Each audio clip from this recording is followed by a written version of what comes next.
Olá, querido Davi, tudo Olá, bem? bom dia. Bom Tudo bem? dia. Como vai? Como que você tá? Bem, e você? Tudo bem? Tudo bem, graças a Deus, Davi. E a saúde sua, da família, a saúde mental, que é mais importante, né? As pessoas estão tão doentes É hoje em isso dia. aí. Então, Davi, Com certeza. as Com pessoas, certeza. as pessoas estão agressivas, né? Eu não sei se é internet, Instagram, redes sociais.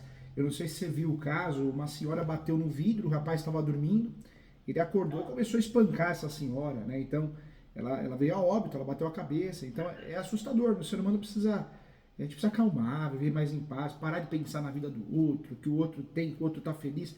É um mundo de ilusão o Instagram, né? As pessoas acham que fazendo um curso já vai resolver, já vai ganhar dinheiro. Como mudou as coisas, né? Tá assustador. O ser humano precisa pôr a cabeça no lugar, não precisa, Davi? com toda certeza. Partilho da mesma informação, né? Há tanta. É como a Bíblia diz, né?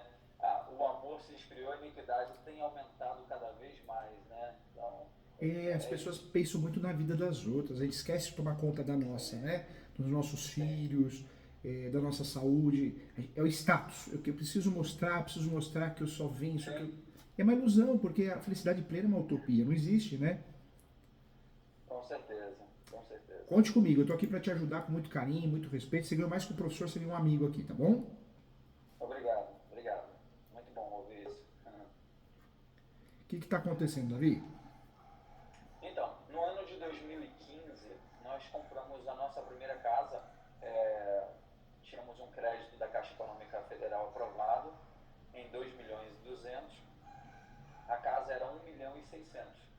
E aí esse crédito sairia, estava ali pronto para sair, e aí fomos para poder fazer um contrato de compra e venda. É, Uma promessa de compra e venda em primeiro momento. Com 150 mil reais de sinal, fizemos isso, tudo direitinho. 30 dias depois entrar com financiamento, tudo certinho, com corretor, né? E acabou que a gente gerou uma amizade com o dono da casa e tudo mais. E aí, 30 dias depois, a Caixa Econômica anunciou nacionalmente que os créditos estavam restritos. Eles estavam mudando a forma e condição para imóveis novos e usados, ou seja, então logo a gente teve um problema. E aí sentamos para conversar, olha, mudou, não tem um prazo, então vamos fazer um financiamento interno. Ok, vamos fazer. Começando com parcelas de 60 mil, 90, 130, terminando em 150 mil. E pois bem, fizemos isso. Só que paralelo a um compra e venda, eu assinei, ele me fez assinar um comodato. Eu não fiz nada com o advogado, nada. ah, Foi uma tá. relação Foi de confiança. de confiança, foi totalmente consensual, né? E isso aí, consensual, eu e minha esposa somos pastores evangélicos, e ele é classificado como cristão também, e tudo, aquela coisa, oh, vambora e tal, né? Então, totalmente baseado na confiança. Só que ele com um advogado. E a Entendi. gente nunca teve advogado. E aí fomos andando com esse financiamento, pagando as parcelas, 60 mil, 90 mil, em tempo de recessão, né, Dilma e lá, aquela coisa toda. Eu falei, Alberto, eu estou ficando muito apertado e esse financiamento ele ainda está restrito pela Caixa. Vamos ver se a gente faz equaciona o valor da parcela, né? Eu já estou pagando 90 mil por mês e está ficando bem apertado o negócio e tal, etc. E ele começou a me fazer assinar alguns documentos, né? Renovar o comodato, me fez assinar um compra e venda novamente, onde eu não li, eu e minha esposa não lemos, passando para a empresa que nós temos o direito de compra e venda da casa. Só que tinha uma linha.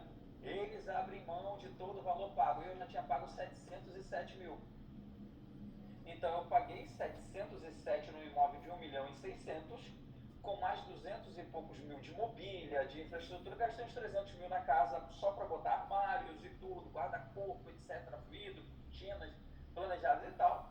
E aí teve essa linha onde ele me fez assinar, mas nesse dia que ele me fez assinar, foi um dia que o meu tio faleceu e eu liguei para ele e falei, Roberto, eu não vou poder ir lá no cartório, ele queria que eu fosse no cartório no 18º, aqui no Rio de Janeiro, eu estou no Rio de Janeiro.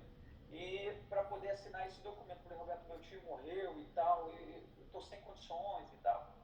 Não, temos que ir, aquela pressão toda e tal. E eu falei, eu vou. Aí ele falou, tem outra coisa, eu perdi todos os shops que você me deu no passado, leve mais porque eu preciso substituir e eu te dou uma carta e tal. Levei de boa fé, foi embora.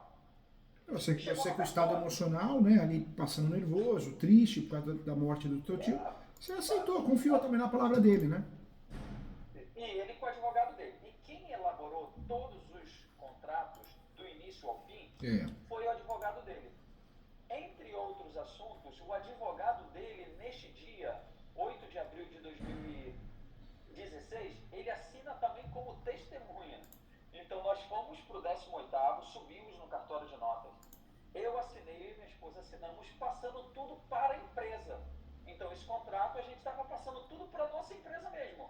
E eles abrem mão e tal, e o contrato de comodato está quem está na posse do imóvel é David e Liliane, pessoa física citada no comodato, mas vendendo para a minha empresa e a minha empresa te obrigando a pagar a tudo de novo. Ele majorou o valor da casa para 1.800.000 e nós teríamos que pagar tudo de novo e a cada 15 dias. Cara, eu assinei. Descemos do 18º cartório lá de notas e fomos para um outro cartório onde ele me fez assinar outro comodato. E nesse comodato, renovando o comodato até 2017, agosto de 2017, 30 ou 31, e aí foi que o advogado dele também assina como testemunha e a própria funcionária do advogado também assina como testemunha. Então eles elaboraram, foram tudo. Me levaram para o cartório onde era o conhecido do advogado do próprio Roberto, do autor da causa. Ele estava lá presente, mas não é citado também na promessa de compra e venda registrada no 18º, e nós fizemos isso. Pois bem, e aí nós conversamos, e-mails do Roberto, né, que é o vendedor, para mim dizendo, não, eu vou alargar agora esses cheques para o final de 2017. Tudo comprovado, o e-mail dele para mim. Então nós tínhamos um acordo de financiamento andando, mas eu tinha também um comodato com ele, tinha promessa de compra e venda, tinha 3 Olha só. promessas de compra e venda, mais um comodato, mais uma renovação de comodato, ou seja, eu tinha 4 documentos, cheques demasiados dados para ele porque ele disse que perdeu, pago 700 e poucos mil, e tranquilo. E eu morando também nos Estados Unidos. Então eu e minha família nos Estados Unidos, os negócios aqui, e a casa vazia. Meu irmão ia lá, ligava o carro, eu vinha aqui pro trabalho e olhava tudo e tal, a casa, perfeito. Quando deu dia 1º de setembro de 2017, quando venceu o comodato, o advogado dele, que assinou como testemunha, faz uma extrajudicial. Eu só fui receber isso depois, mas eles sabiam que eu não estava na casa. Sabiam que eu estava viajando. Ou seja, prepararam todo esse cenário, mandaram lá, dizendo que ninguém recebeu. Isso aí pediu o juiz, entrou com uma ação baseada totalmente no comodato. Ele não fala de compra e venda, ele não fala nada. Omite tudo. Omite tudo e vai só no Omite tudo. comodato. Foi no comodato e dizendo, a casa está abandonada, queremos uma tutela antecipada de urgência, etc. E Eu tal, imagino que ele está... pediu até a reintegração de posse, não é isso? Pediu a reintegração de posse, porque a casa estava quebrando, não sei o que, inventou uma opção de coisa. Quando eu fiquei sabendo disso, só que a gente se falando no e-mail um pouquinho antes, cara, eu não esperava que ele fosse fazer isso. Ele fez pelo comodato. E aí eu entrei em contato com o advogado dele, aliás, o advogado dele entrou em contato comigo, agressivo no e-mail, querendo saber se você vai ficar na casa, porque meses antes eu sentei com ele, eles me chamaram para uma reunião, um advogado e ele, e sentou comigo. O Roberto, primeiro, aquela figura de cristão e tudo mais, já não era mais.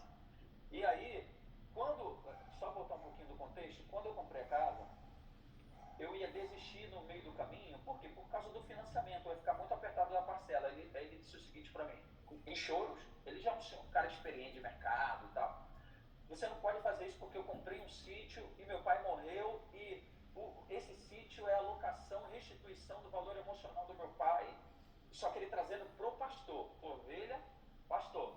E eu, cara, né, naquela coisa, não faça isso, me pague uma multa, paguei uma multa de 60 mil reais, ele falou, me deu uma multa de 60 mil e não sei o que, porque você atrasou ali, e chorando.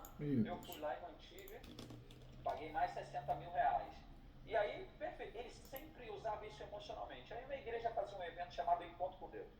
Um final de semana, sexta, sábado, domingo. Ele, não, eu quero ir. Foi lá no encontro, participava das festas dos meus filhos. Gerou uma amizade, o filho dele morava do lado da casa, ia pra festa dos meus filhos de 1 ano, de 2 anos. Cara, eu frequentava, né? Frequentava, não era só um vínculo, uma relação da igreja. Frequentava a tua casa, de certa forma, né? Isso, e eu comecei a olhar ele, assim, cuidar, ele trazer problemas da vida pessoal, supostos, para que eu aconselhasse. pastor? E ia pro meu escritório, olhava meu casamento, etc e tal. E o cara, uma situação de confiança. E ele, como empresário, sabia o que estava vivendo. Então foi isso. Aí passando um pouquinho desse tempo. Aí eu trocando e-mail com o advogado me deu, foi agressivo comigo. No shopping, desculpa. Aí os dois, em caso de rescisão, a gente restitui isso. Aí o Roberto já fala assim, eu sou um cara passional. Então, o cara mudou, sabe? Mudou de novo. Eu vou até o fim, eu sou capaz de matar alguém e tal. Nossa. E eu achei que aquilo foi para me intimidar por determinada situação. Eu já não quis mais conversar. Aí eu fui na internet, nunca tinha contratado um advogado para fazer isso. Foi minha primeira casa comprando. Errei, né? Lógico. E advogado apareceu um aqui na Barra da Tijuca, perto, eu moro aqui no Recreio. E aí eu falei, cara, tá próximo, vou lá conversar, imobiliário e tal. Não, isso aqui não pode e tal. Eu falei, vou contratar. Eu falei, se você quer ir do advogado. Aí quando o advogado dele me mandou de novo, eu falei, meu advogado vai falar com você. Mas eu tranquilo. Só que ele já tinha entrado com o pedido de reintegração. Por fim, o tempo foi passando. Esse advogado que eu contratei perdeu o prazo inicial. E aí o juiz já martelou, não apresentou os documentos que era para ter apresentado. Em 2020, quando a gente estava aqui na pandemia, em março, foi a primeira, chegou oficial de justiça lá na porta, batendo despejo com polícia, com ele, com a família, com o advogado. Só que a juíza dá o despejo em um dia, no outro dia, não, deu sexta-feira, a relação não era nem a oficial de justiça da jurisdição. Na sexta-feira ela dá, na segunda-feira, 6 horas da manhã, o interfone toca, mas ninguém falou nada. Deu 8 horas da manhã, estava todo mundo na porta. Ou seja, ela da sexta a segunda-feira, o que pareceu naquele momento era que a advogada dele e a oficial de justiça tinham uma amizade, um relacionamento, ajeitou a coisa, mas já ia para fora, ela ia com polícia, com tudo, cara, nunca teve isso. Ela deu a decisão da integração de posse. Por quê? Provavelmente juntou esses contratos de comodato, um ou todos, né? E falou, eu quero quebrar esse contrato de comodato. Não contou a história que houve uma negociação, houve, né? Houve uma compra e venda, né? De fato. Foi por esse comodato que realmente eles entraram. Aí o advogado correu lá no desembargador aqui na Barra da Tijuca para segurar, aí conseguiu suspender no mesmo dia, ele já tinha entrado, eu já tinha saído. Aí, cara... Fez o agravo de instrumento, né, da decisão. Fez agravo. Conseguiu suspender a decisão. Conseguiu. Aí foi até julho, isso era março, foi até julho, que ele deu, ele falou que a gente estava litigando de má fé. Por quê? Porque os advogados, eu não sabia, o advogado, ele me omitiu muita informação. Ele perdeu o prazo, ele não apresentou documento, e eu saí como se fosse errado, como se eu estivesse litigando uma fé e dizendo que eu comprei uma coisa que eu não comprei. Porque quando a gente entra para contestar, a gente diz que tinha um compra e venda. E aí, rapidamente, a advogada nova do Roberto, ela pega uma resposta e diz assim, não, esse compra e venda está cancelado porque não foi pago. Ela pega 17 cheques futuros, 17, repete 10, 7 eram devidos para frente, repete 10 para enganar o juiz dizendo que tudo voltou. Não, isso aqui já está rescindido. Só que não teve rescisão, eu não assinei nada, eu não averbei também, né, não fiz a averbação lá no cartório do imóvel. Ela engana o juiz com 10 cheques que repetem, o juiz olha ali e tudo voltou. Então esse cara está litigando de má fé mesmo. Ou seja, ela engana o juiz, literalmente ele acolhe isso, acata isso. 7 eram devidos, mas porque estava para frente. E o resto foi tudo compensado, onde o próprio e-mail dele diz que ele manda um e-mail para mim, esse aqui são os nossos acertos vigentes e tal, que está para frente, o resto tudo compensou. Ou seja, eu paguei 707 mil, né? E ela enganou o juiz, enfim. Aí aquele advogado, eu descobri isso, eu fui fazer uma consulta com 2, 3 advogados diferentes, descobri tudo o que aconteceu. Fui conversar com os advogados, ela perdeu o prazo, ele disse, não dá pra gente mais continuar. Houve um constrangimento, aí eu fui, fiz a mesma coisa, contratei um outro advogado na internet, de proximidade da região. E esse advogado foi lá, entrou com eu narrei o fato, ele vai entrar com uma rescisória.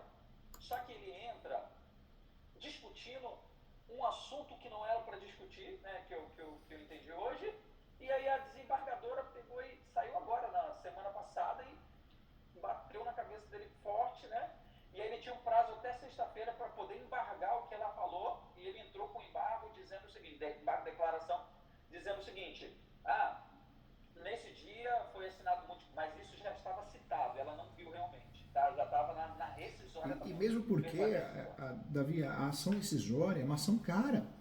Ela é uma ação onerosa, é uma ação que você precisa ter vários requisitos do 966, e ela é cara por quê? Porque além das custas convencionais que você tem, se você não conseguir justiça gratuita, você tem que calcionar 5% do valor da causa, né, que é o valor do negócio. Então ela se torna... Consegui gratuito. Você conseguiu? Ótimo, graças a Deus.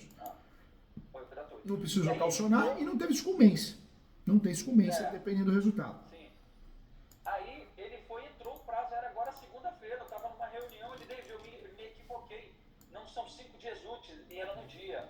Cara, e eu mesmo, né, comecei a estudar sobre isso e eu populei essa rescisória ali, né, alguns pontos, e passei para ele botou ali tal, alguma coisa a mais, e botou, mas a coisa muito fraca, né, eu vi que era fraca e eu não sou advogado, né, passei a olhar isso tudo agora, e aí foi que ele botou e já está para análise dela, eu vi ontem, já está lá para despacho, decisão, alguma coisa assim. E só para eu abrir um parênteses, como eu cheguei no senhor, realmente pesquisando, né, eu falei para minha família, né, eu e minha esposa e 4 filhos, falei, o que a gente precisa agora é profissionalizar a coisa, agir fora dessa emoção, da perda. Lógico que a gente está muito ferido ainda, né, pela traição, né, Claro, né, da mágoa, né? da pessoa, do ser humano, e fazer. Então, dentre tudo que eu vi, realmente eu entendi que eu falei, cara, eu preciso de alguém que realmente seja um profissional, né? Não é apenas alguém que se autodenomine um profissional. Então, foi onde eu cheguei, eu olhei seus vídeos, eu vi documentários, assisti muitas lives suas, fui assistindo isso tudo, marcando na sua agenda, para ver ponto a ponto como você falava e tal. E eu falei, foi persistindo, né? Fui falando com a Maria todo dia, Maria, vagou a vaga, era para junho. Aí quando ontem eu falei com ela, falei, vagou a vaga, não, depois 30, 40, tem para amanhã. Eu falei, agora, vambora. Eu sempre falo para os alunos, eu dou aula todo dia, amo muito o que eu faço. Primeiro, você não pode trabalhar por dinheiro, você tem que trabalhar com amor, e o resto é consequência. E também ser especialista. Quem faz tudo não faz nada. É impossível o advogado fazer previdenciário e direito imobiliário. Não combina, são códigos, leis diferentes. Né? Trabalhista e imobiliário, não combine nada. Fazer criminal e imobiliário. Então, tem que especializar, assim como médico, né? Tem, senão você acaba fazendo bobagem, acaba prejudicando o seu cliente. Nesse caso, você me contando isso, Davi, com muito carinho, muito respeito, eu não usaria a estratégia da ação rescisória, porque a ação rescisória é uma ação perigosa, né? Tudo bem, você não está correndo o risco de conseguir justiça gratuita, então, de certa forma, você evita uma sucumbência lá na frente, evitou também a caução de 5%. Mas esse caso, essa situação, não é caso de ação rescisória, porque o problema não está na sentença ou no acordo, o problema está no negócio jurídico, né? Houve uma simulação, induziram o judiciário a erro, te induziram a erro, arrancaram o dinheiro seu, na verdade deram a entender que era um comodato, mas não era um comodato, houve uma transação imobiliária, houve um negócio imobiliário, então houve uma simulação. Quando existe uma simulação, qual que é a ação correta no direito imobiliário? É a ação declaratória de nulidade, porque é a ação declaratória de nulidade que você vai provar que houve uma simulação, que não era um puro comodato, mas era uma transação, era um compromisso de compra e venda. E aí, nesse compromisso de compra e venda que foi feito de forma verbal ou no papel, foi levado, induzido a um comodato, por isso ocorreu a reintegração de posse. Então, você tem que fazer o que nesse caso? Brigar em virtude de uma situação, de uma simulação que ocorreu. Essa ação você poderia fazer o quê? A ação declaratória de nulidade, de ato jurídico, é o nome correto, e dentro dessa ação você poderia acumular perdas e danos, ou seja, tudo que você pagou, o prejuízo que você teve, que você foi enganado, você tem que ser reparado.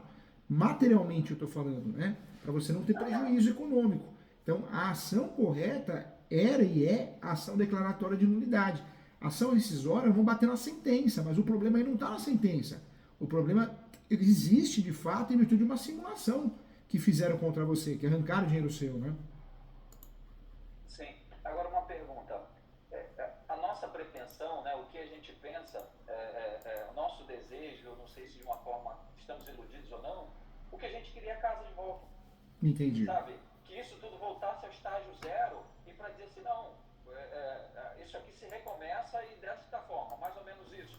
Porque era o que a gente estava fazendo. Então a gente se prestou a isso, a gente se apertou por isso.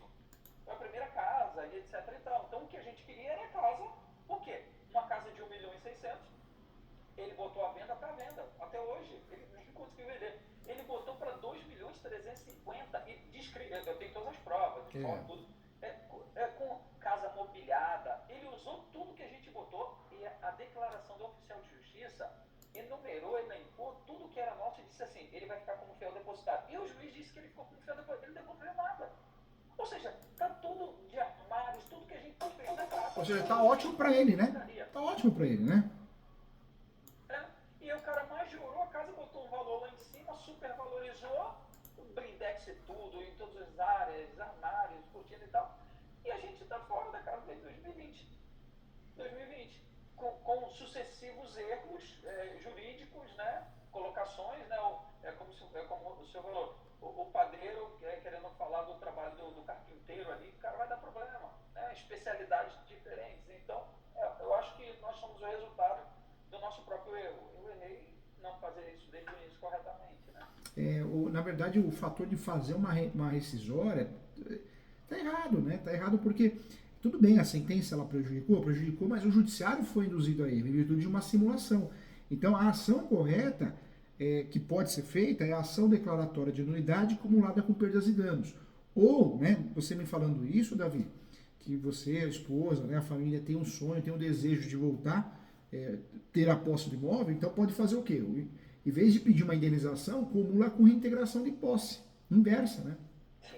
Ô juiz, eu quero a nulidade desse negócio jurídico, não foi comodato, foi um compromisso compra e venda, e eu confiando nele, no advogado dele, fui assinando comodato, mas para mim sempre foi um compromisso, eu quero que isso seja anulado, porque foi uma simulação contra mim e minha família, eu quero voltar para o imóvel, né? Quero voltar para o imóvel e quero pagar o restante que foi acordado na época, né?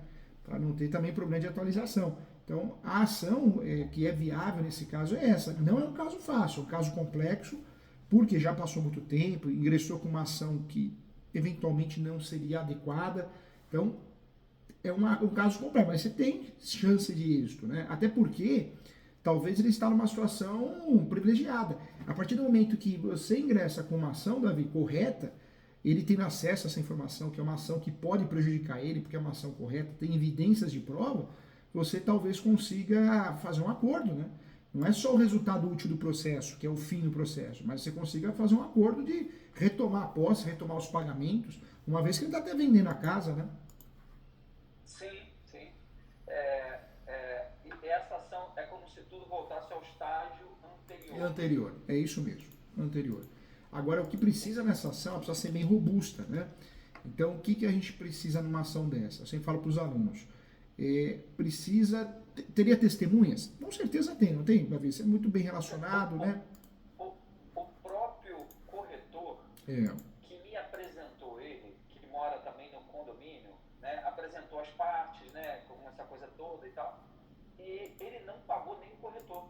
Ele deu só uma parte para o corretor na época falou, poxa, ficou tão indignado com o posicionamento dele, sabe, com toda a altivez, porque o cara recebe 700 mil e tratou de dar 50 mil.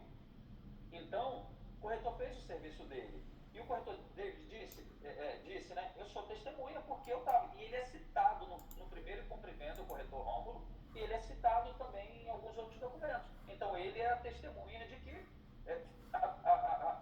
assistiu tudo isso em loco, né? E ele foi prejudicado também, né? Porque ele não recebeu nada, nem de comissão, né? Recebeu acho que só 10 mil, cara. 10 mil? Ele estava precisando na época, ele falou, cara, ele tá precisando do dinheiro, ele não me pagou, então ele vinha falar comigo, sabe? Ele falou, cara, ele agiu muito de má fé, ele recebeu, e era o que o corretor falava, ele pegou teu dinheiro, vai botar para vender de novo, vai capitalizar de novo, e tá aí. Aí o cara que a casa anuncia 1.600.000, capta 700, bota para vender por 2.300, o cara tá enriquecendo ilicitamente. Verdade. E aí são dois pontos, viu, Davi? Primeiro ponto é a ação correta. Não foi feita a ação correta. Você me desculpa, mas com muito respeito, né? A estratégia é totalmente inadequada. A ação correta é a ação declaratória de nulidade. Eu posso acumular ela com perdas e danos, se você não quisesse mais o imóvel, ou acumular ela com reintegração de posse. E também na esfera criminal, você pode fazer também, Davi, você e sua família, você pode fazer uma denúncia criminal por estelionato. Porque você fez o quê? Uma transação imobiliária na qual ele virou a cabeça da noite por dia, ou foi premeditado, né? Alegou, não, é um comodato aqui, é um comodato, quero que ele saia do imóvel. Então, não foi nada disso, foi uma compra e venda, né? Então, Talvez ele Sim, já tenha planejado isso, ou já fez isso com outras pessoas também, vai saber, né? A história do rapaz aí. vai, É complicado. com certeza. E o que respalda, né, o que o senhor está dizendo aí, são as provas que eu tenho da própria assinatura dele. Eu tenho documentos onde ele me manda e-mails dizendo que a gente tinha datas posteriores a isso que ele fez, dizendo que aquilo estava vigente. Ou seja, ele diz assim: nós temos aqui uma vigência. Aí ele me faz assinar um outro compra e venda no nome da empresa com valores diferentes. Então, ele me faz assinar isso aqui em abril, e aqui em dezembro a gente está falando de outro assunto que é referente ao primeiro. Ou seja, ele quer mostrar que existe um documento de uma coisa e no e-mail ele está recebendo de outra. É, né? Três transações diferentes com uma só pessoa. Na verdade, E descaracterizando a ele minha foi pessoa muito física. maldoso, né? Porque a transação foi compromisso compra e venda. A partir do momento que você deixa de financiar, usar um banco, deixa de ser alienação fiduciária. E ele aceitou receber parcelado, dentro das correções, negócio de vocês. A partir do momento que ele aceitou isso, é compromisso compra e venda. E aí o que ele fez? Ele aproveitou uma situação, talvez, de amizade, né? De relação, de contato, e falou: não, assina um contrato comodato para mim, a hora que você pagar, te induziu a erro, né? E aí agiu de má fé a partir do momento que ele pegou, omitiu toda a informação, ficou com o dinheiro e falou: ó, juiz, eu quero que ele saia porque é comodato, ele não quer sair. Ou seja, é um ato atentatório de dar a justiça. Se eu fosse você com muito carinho, muita propriedade no assunto, eu faria, Davi, faria não só a questão civil, mas principalmente a criminal, porque ele pode fazer isso com outras pessoas, né? Na verdade, quanto ele lucrou com isso? Você parou para pensar quanto você perdeu? Eu, 1 milhão e 100, 1 milhão e 50 mil, porque só de armários e tudo na casa são 2 pavimentos e com 5 quartos, armário 200 e poucos mil, mais as coisas, perdemos 1 milhão, 1 milhão e 50 mais ou menos. Ah, é muita coisa. Ou seja, um baita de um golpe, concorda? Né? Sim. Ele tem a casa hoje pelo valor menos da metade, né? Você Ele tem que gastou fazer. na casa, ele me falou, desculpa, ele falou que na casa, entre o terreno e a construção da casa, ele gastou 300 mil na época que não era valorizado, entendeu? Comprou o terreno, teve um custo de 400 mil, ou seja, recebeu 700 mil de mim e está vendendo por 2,350. Né? E hoje esse imóvel, falando em relação ao registro, né? Ele está registrado no nome de quem? No nome dele? No cartório de No imóveis? nome dele. No nome dele. No nome dele. Você vê a maldade, né? Se ele fosse uma pessoa que não estivesse mal intencionada desde o começo, e se você tivesse bem orientado, o ideal era fazer o quê? Um compromisso compra e venda e averbar esse compromisso compra e venda na matrícula do imóvel. Pronto, você estava resguardado, tinha gerado publicidade, né? Agora, nessa situação, olha que absurdo, ele provou para o judiciário que foi um simples negócio de comodato. Olha só que absurdo. Foi um golpe, hein? Foi um golpe. Eu acho que foi premeditado, hein? Desde o começo, hein? Pareceu, porque no início, se ele saiu o valor da caixa, ok, estava resolvendo, mas depois ele foi trabalhando no nosso coração. Ele viu a facilidade, ele viu como era fácil, né, tirar de nós o dinheiro. E aí ele foi fazendo isso. Aí, nisso, ele foi cada vez mais nos contratos majorando o valor da casa, ou seja, que era 1.600, depois tinha um contrato que estava em 2 milhões. 2 milhões e 199. Ficou impagável diante do negócio que você tinha fechado, né? Só problema que Só ele foi problema. dando, só problema. Olha, Agora, a assinatura do advogado dele, elaboração do advogado dele, figurando como testemunha, e toda essa situação, todo esse ensejo nesses documentos. Eu fui despejado pelo comodato. E no comodato, o advogado dele... na verdade, isso não importa, né, Davi? Você não é advogado, você não tem que acertar o termo. Mas só para você saber, na verdade, você foi reintegrado na posse, você sofreu uma emissão de posse. O despejo sempre tem a ver com locação. E não é o caso, né? Você sofreu uma reintegração de posse porque ele alegou um comodato, né? Então, você sofreu uma reintegração de posse. Hoje, para você reverter essa situação, 2 caminhos. Eu faria primeiro o criminal, a denúncia crime, porque você sofreu um estelionato, prejuízo irreparável, prejuízo absurdo, né, de grande monta. Feita essa denúncia criminal, aí eu faria o quê? Aí eu correria atrás de uma ação civil que chama ação declaratória de nulidade acumulada com perdas e danos ou reintegração de posse, se você quer voltar para o imóvel, para conseguir, né, provar que foi uma simulação. É um caso complexo, mas você tem o quê? O bom é que você tem os comprovantes que você pagou. Você pagou por transferência? Inclusive eu fui no banco, para você ver que eu nunca tinha feito isso, né? É. E constava, os comprovantes, eram os nossos negócios ali e as planilhas que ele me mandou. Eu já fui no banco, mesmo não tendo mais a conta lá de onde eu paguei, né? Fui lá no banco ontem, a primeira vez que eu fiz isso, pedi a microfilmagem, tem os comprovantes, já levei para o banco o número dos cheques do pagamento, um foi dois testes e o resto do cheque. O bom que você... para a própria conta dele. É porque essas transferências vão salvar você. Claro, tem a prova testemunhal, tem declarações que a gente possa fazer, uma ata notarial, mas por que, em regra, essas transferências vão salvar você? Porque um comodato é um empréstimo gratuito. Poxa, se você pagou para ele parcelas, né, em valores altos, poxa, como que não há que se falar em transação imobiliária de compromisso, compra e venda? Então, houve uma simulação.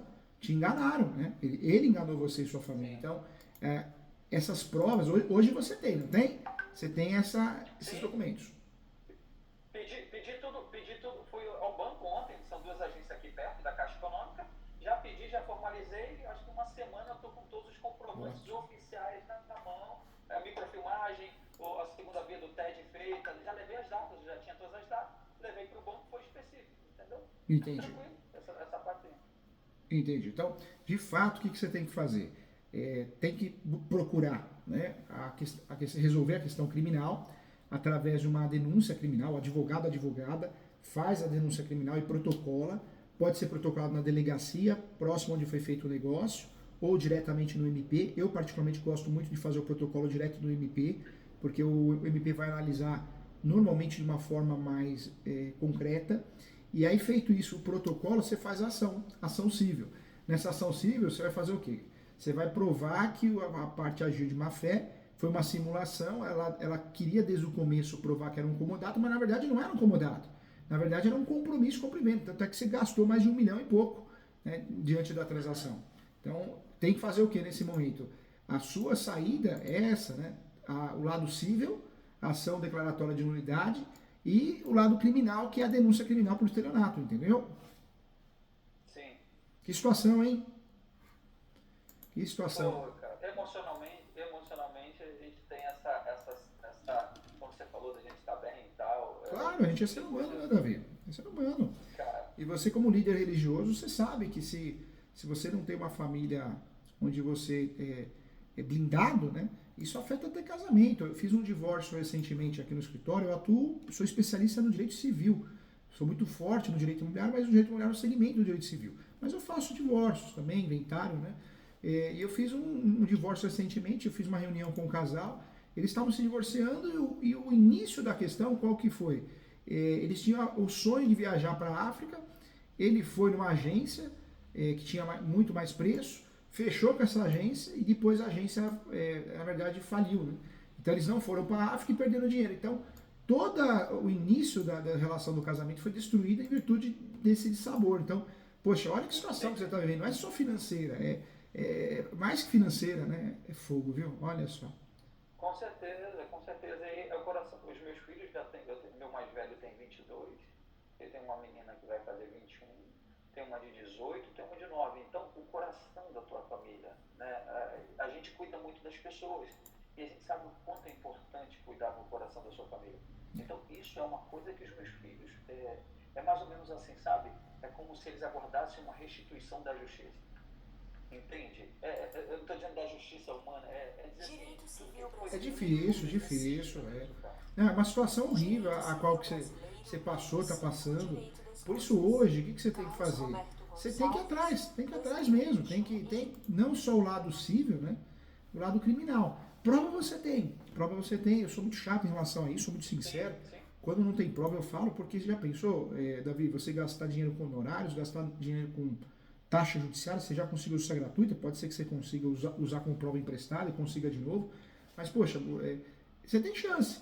É claro que o judiciário é muito ruim, sabe, Davi? O judiciário brasileiro, eu não vou elogiar os outros não, porque que nem os Estados Unidos. Você está nos Estados Unidos, né? Não, agora eu estou no Brasil. Está no Brasil. Eu falo... É por causa de de negócios lá e a gente tem que ficar vivendo. Entendi. Não, eu falo isso porque o brasileiro tem muito essa mania de falar, né? Ah, a justiça dos Estados Unidos ela é muito boa, ela é muito rápida. Na verdade, não é bem isso, né? Na verdade, a justiça americana, por que ela é rápida? Porque ela é cara, ela é muito cara.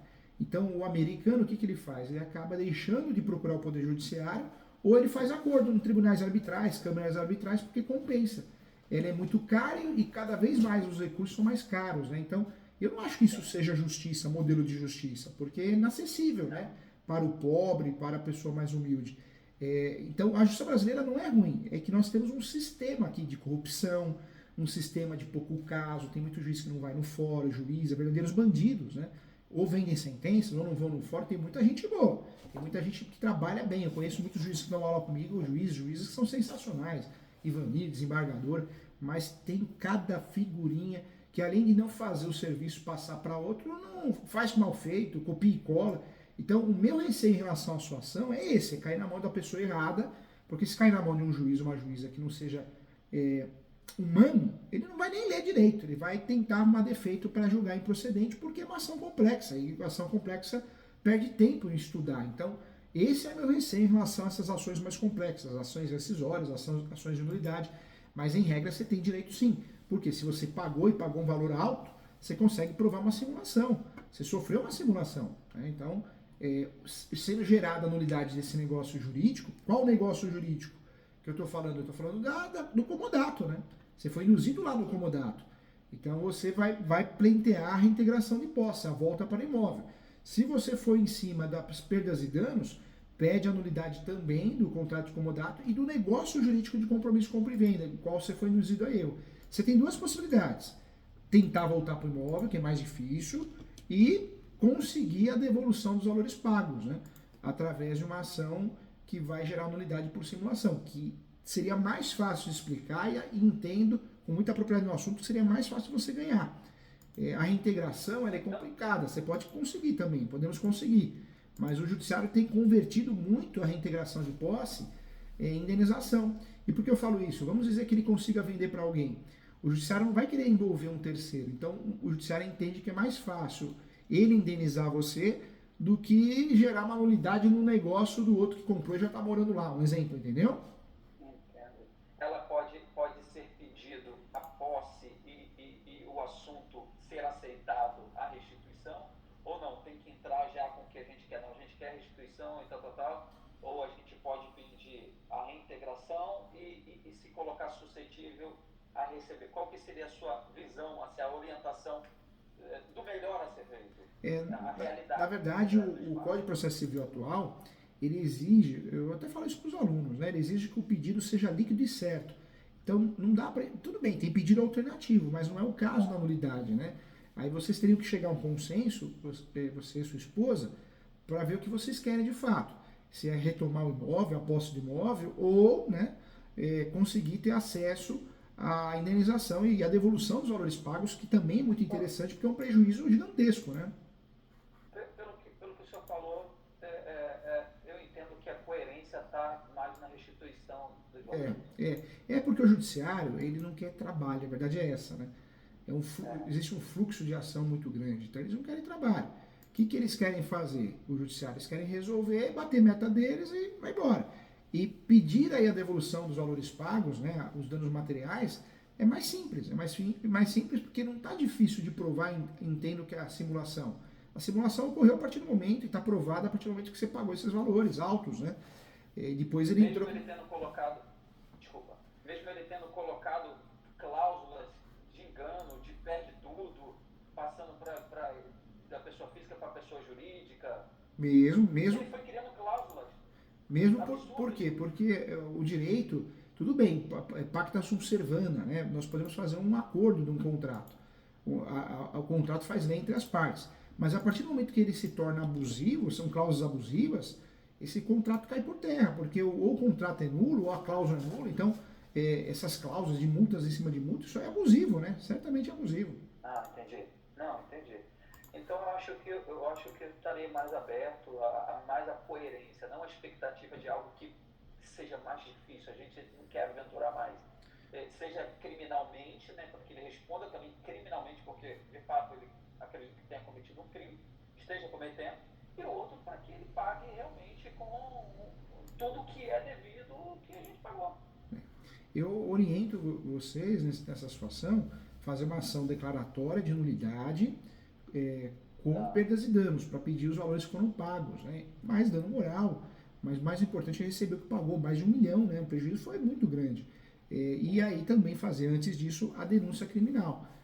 Pode ser até que force um acordo, pode ser que ele vire diante da situação, né? Uma vez que ele já não vai estar numa situação tão confortável, e fale, olha, vamos fazer assim, vamos fazer um novo contrato e vocês retomam a posse de novo. Pode ser, cai no que vocês desejam, né, de alma, né? Mas se não, pelo menos vocês recebem um valor que justo, né? E coerente, porque é um valor muito alto que vocês perderam em virtude de uma simulação dele, né? Mas talvez, né, talvez, por exemplo, eu não sei quanto pode se cobrar por esse dano que ele gerou, o que é partível dentro da lei. Por exemplo, a gente pagou, tem lá, entre benfeitoria, os móveis e o que pagou 1 milhão, digamos. É, O que se pede a mais por isso, porque talvez até mesmo a gente não aceitar o imóvel, porque esse dinheiro hoje, você faz tanta coisa por é, esse dinheiro, né? verdade. E vai assumir outra É, dívida. Então, e tem outro detalhe também, né? Vocês podem fazer ação de rescisão, ação declaratória de nulidade com perdas e danos, mas essa parte dos investimentos do imóvel que vocês fizeram, isso pode ser pleiteado numa outra ação, que é a ação de perdas e danos. As benfeitorias que vocês fizeram no imóvel, né? Se o negócio não deu certo, essas benfeitorias têm que ser indenizáveis. Eu não faria. A gente precisa tomar muito cuidado, eu falo para os alunos, porque muitas vezes a gente quer colocar tudo na mesma ação. Isso é perigoso, por quê? Foge do objeto, aí você não ganha nada, né? Você ofusca o pedido principal. Então, o ideal é fazer o quê? Faça uma ação declaratória de nulidade, pede perdas e danos, faz por fora a questão criminal, né? Para poder reverter essa situação em relação ao crime que ocorreu, ao estelionato. Mas se vocês quiserem, tiverem os comprovantes, né, do serviço que foi feito, das manutenções, benfeitorias, pode pedir em paralelo uma ação autônoma, perdas e danos das benfeitorias, ou seja, uma ação indenizatória, de indenização das benfeitorias realizadas. Você tem o recibo de tudo? então, os armários, o que aconteceu? A nota fiscal me foi emitida. É, Só que, cara, ficou documento, a gente teve que tirar tudo às pressas, levar para um storage e tal. Eu não sei onde está o documento do armário. Aí eu fui até aonde eu comprei. Aí ele disse para mim, David, Rogério, eu tive um problema, mudei de contador, mas se precisar eu faço declaração, eu posso tentar de alguma forma emitir a segunda via, porque a gente tem a data, então eu vou precisar da segunda via só dos armários, que a gente gastou esse valor alto. Agora, blindex dos banheiros, 7 banheiros, mas guarda-corpo, eu não tenho os recibos. Botei tudo, tem tudo em foto, mas eu não tenho os recibos. Foi feito com uma pessoa do condomínio lá, na época que o sogro dele fazia, não vai lá fazer, sem nota fiscal, e o guarda-corpo é a mesma coisa. entendi. Agora, o armário está nesse pé, os armários estão nesse pé. Então ele é o dono da empresa, essa pessoa, me foi apresentado pelo corretor, eu fui para ele para pedir a segunda via, ele falou que teve que mudar um contador que era de Brasília, não sei de onde, e teve uma dificuldade, mas nada que eu não possa insistir novamente. Mas ele disse assim, o que você precisar, eu lhe dou e menciono tudo que fiz, e eu fiz, que inclusive tem a assinatura da empresa dele em cada armário também, né? Essa é a realidade. Entendi. Eu falo isso porque na ação de indenização das benfeitorias, para que você tenha sucesso com facilidade, Davi, é importante, né? É importante ter aí, de fato, os recibos, senão o judiciário vai pedir, senão você não ganha ação, né? Mas tem sim, tem briga judicial, não é fácil, o caso é complexo, porque ele ganhou uma decisão, então essa decisão, a ação tem que ser muito bem feita, muito bem fundamentada. E falo novamente, né, não é só fundamentar e fazer a ação correta, é dar sorte de cair em um juiz, é triste, né, de falar isso, dar sorte, meu Deus do céu, mas é uma realidade, tem que cair na mão de um juiz, ou uma juíza decente, que leia, né, para poder a gente ter chance de êxito, não julgue no automático. Mas você tem chance sim, a chance real. Não existe causa ganha, mas quando a gente tem uma chance de 50%, igual numa cirurgia, é a chance que a gente precisa para ganhar ação, né? E essa chance, eu enxergo essas chances dentro do seu caso, sim. Com certeza. No último agora que teve, você está falando aí do judiciário, teve. Aí ele botou um outro advogado chamado Davi Salles, É, junto com a advogada que já estava. E aí eu fui pesquisar esse advogado. Ele é contratado superior do STJ do Rio de Janeiro. Ele é um administrador judicial do STJ, está na 7ª turma do STJ, o nome dele está lá. O pai dele chamava-se Orfeu Salles, classificado como o último funcionário vivo de Getúlio Vargas, ou seja, advogado, amigo desse meio âmbito jurídico todo, ou seja, ele era de lá, né? E eu fui ver as sentenças, eu fui pesquisar tudo, né? Sentença do Davi Salles e tal. Ele tem várias causas com um só desembargador. Um desembargador e dando tudo favorável a ele. Em várias causas. Eu fui começar a olhar, a pesquisar isso. Ele tem trâmites diferentes com 2, 3 desembargadores e tudo favorável a tudo que ele pedia, tudo que ele dava. Eu não estou dizendo que existe algo. Claro. É complicado. Mas é complicado, claro. E não adianta, eu falo para os alunos, não adianta a gente fechar os olhos em relação a isso, né? O Brasil é um país complicadíssimo. Nós temos um problema sério de corrupção. Não é só corrupção, é contatos, né? Então, claro, isso tem que ser levado em consideração, sim. Mas o interessante é que essas ações você consegue fazer ela blindando para eventuais recursos. Então, um exemplo, ele tem algum contato ali na região, você blindando em relação ao recurso, você consegue levar para o 2º grau, 3º grau e ter um julgamento normalmente neutro, né? Ou pelo menos a tentativa de que seja um julgamento imparcial. Tem chance sim, o caso é complexo, mas você tem chance de ter sucesso sim. Complicado, né? Dentro do que a gente queria, né? Um sujeito desse ele tem que ser condenado no criminal também.